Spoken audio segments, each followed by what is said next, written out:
In the early 20th century, the immensely popular cartoon Ripley's Believe It or Not published a booklet showcasing 50 famous flyers. Page 17 was dominated by millionaire aviator Howard Hughes. Page 18 was dedicated to an extraordinary pilot named Dick Merrill. Merrill was one of the best pilots in the country. In the 1920s, he flew the Mail between Richmond, Virginia and Atlanta, Georgia in a Pitcairn mail wing. Merrill quickly proved his skill as a pilot. He flew at night when airplanes and airports had little or no lights. Other pilots often remarked that Merrill could fly in weather so bad a truck wouldn't be able to move. By 1930, Merrill amassed the most flight hours of any pilot in the United States, and he was the highest paid mail wing pilot. 6 years later, Dick Merrill and millionaire Harry Richmond made the first two-way transatlantic flight in a highly modified Vultee V-1A.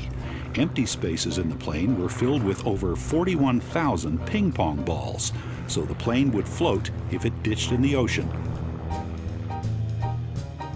The so-called ping-pong flight also broke the record for fastest transatlantic flight. Merrill became a nationwide sensation. He hobnobbed with celebrities and even married one, Toby Wing, a Hollywood actress and Virginia native. Later, he flew commercially for Eastern Airlines and became a senior pilot for the company. Merrill's aviation experience was unparalleled, and he was so trusted that Dwight D. Eisenhower insisted Merrill be his personal pilot for his 1952 presidential campaign.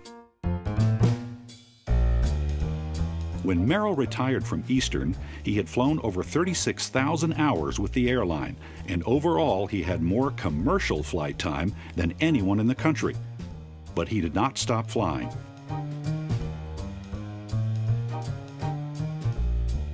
In 1966, Merrill, now well into his 70s, flew around the world with entertainer Arthur Godfrey. Over the course of the trip, they broke 21 world records. The entire flight around the globe took 55 hours and 30 minutes, which smashed the previous record of 7 days held by none other than Howard Hughes. By the end of his flying career, Dick Merrill flew more than 8 million miles and accumulated over 46,000 hours of total flight time. The Virginia Aviation Museum houses a Pitcairn mail wing and the only known Vultee V-1A in the world, both planes like the ones in which Dick Merrill made history.